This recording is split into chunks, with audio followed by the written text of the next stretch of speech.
bagaimana hukumnya bekerja di lembaga keuangan yang konvensional? Jawaban ini mengharuskan memberikan definisi dan hukum dulu terhadap riba. Nah, karena lembaga-lembaga keuangan baik itu perbankan, asuransi, pasar modal, demikian juga turunannya seperti koperasi, sewa menyewa, demikian juga gadai, itu melibatkan satu transaksi yang terjadi proses penambahan secara batil, maka itu sudah dikategorikan sebagai riba. Nah, riba ini supaya tidak terjadi dispute, saya lebih baik merujuk kepada Fatwa Majelis Ulama Indonesia nomor 1 tahun 2004. Fatwa MUI nomor 1 tahun 2004. Gimana bunyinya? Subhanallah, dalam fatwa ini dijelaskan dengan sangat-sangat detail sekali. Pertama, pengertian tentang bunga bank atau riba. Bunga adalah tambahan yang dikenakan dalam transaksi pinjaman uang atau disebut juga dengan al-qard yang diperhitungkan dari pokok pinjaman tanpa mempertimbangkan manfaat atau hasil pokok tersebut. Artinya ketika diputarkan apakah untung ataukah rugi tidak mau tahu. Yang penting sudah terjadi proses lending, proses pinjaman. Itu yang pertama. Yang kedua, didefinisikan juga riba adalah tambahan atau ziyadah tanpa imbalan. Artinya bila iwadin yang terjadi karena proses penangguhan, ziyadatul ajal yang diperjanjikan sebelumnya. Jadi saya pinjam sekarang akan dikembalikan 6 bulan kemudian, saya pinjam sekarang akan dikembalikan 1 tahun kemudian. Usturito muqaddaman yang diperjanjikan sebelumnya. Dan inilah yang disebut dengan riba nasi'ah. Riba nasi'ah. Riba ada beberapa jenis, khusus untuk perbankan dan lembaga keuangan, ribanya itu adalah riba nasi'ah. Nah, kemudian dalam fatwa ini disebutkan juga tentang hukum bunga. Praktek pembungaan uang saat ini telah memenuhi kriteria riba yang terjadi pada zaman Rasulullah SAW, yakni riba nasi'ah.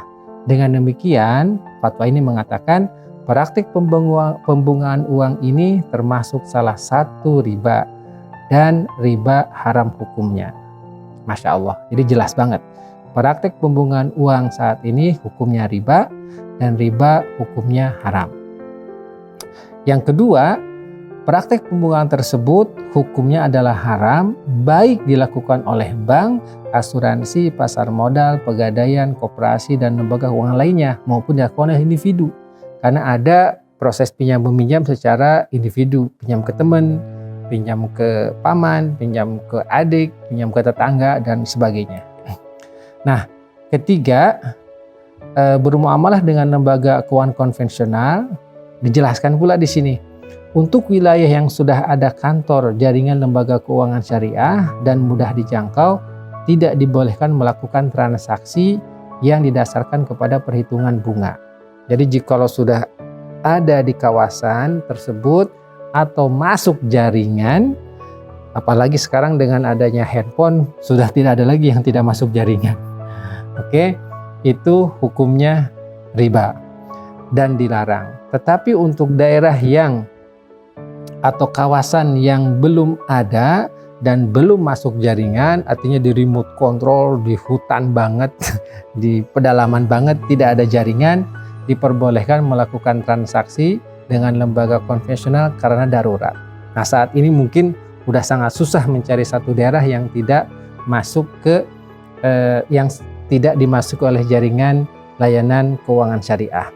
Oleh karena itu, bagaimana kita yang ada di dalamnya? Jawabannya, kita bekerja di bank, bekerja di asuransi, pasar modal, pegadaian, dan lembaga simpan pinjam, termasuk yang aktif dalam proses riba tadi. Artinya kita berpartisipasi di situ. Nah, bagaimana sikap kita? Sikap kita, jikalau memang saat ini kita memiliki tabungan yang cukup, jikalau kita sudah siap, maka sebaiknya kita keluar dari lembaga tersebut. Oke. Tetapi jikalau kita belum siap, untuk keluar karena satu dan lain hal, maka ada strategi kedua, yaitu bagaimana kita mencoba untuk pindah ke divisi syariah. Nah, karena sekarang alhamdulillah setiap lembaga keuangan konvensional sudah punya divisi syariahnya. Nah, kita mencoba untuk pindah ke divisi syariah tersebut. Walaupun di sini juga ada pengorbanan. Kenapa? Karena kita sudah lama di bagian konven, kemudian kita pindah ke syariah, seolah-olah kita menjadi orang baru lagi. Terkadang gajinya harus disesuaikan, benefitnya disesuaikan, tentang pensiunnya disesuaikan.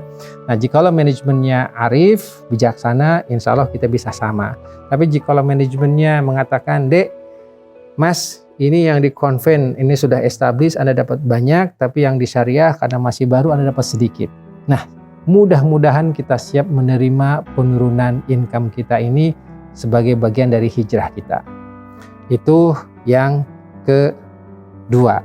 Nah, yang ketiga, dan ini sangat dianjurkan, jikalau memang kita siap untuk pindah kuadran dari eksekutif, dari karyawan menjadi entrepreneurs, itulah yang sangat baik. Jadi kita mencoba untuk shifting dari kuadran sebagai eksekutif, sebagai karyawan menjadi entrepreneur. Nah, insya Allah dengan entrepreneur kita terbebas dari masalah riba ini. Tapi Pak, saya tidak siap untuk hengkang dari sini. Saya juga belum mendapatkan tempat divisi syariah.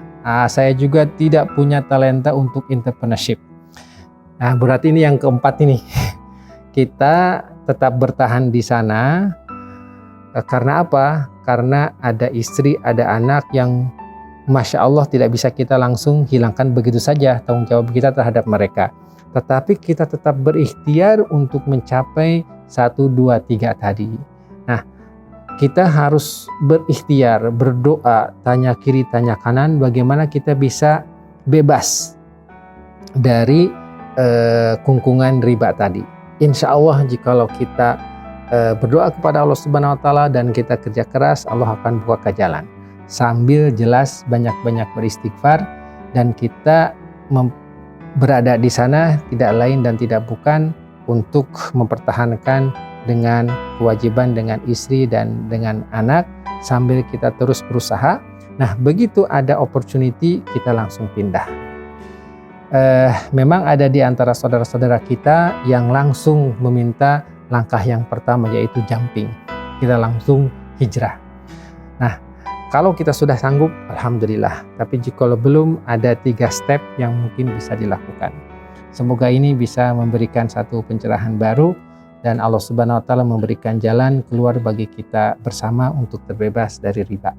Billahi taufiq wa hidayah. Assalamualaikum warahmatullahi wabarakatuh.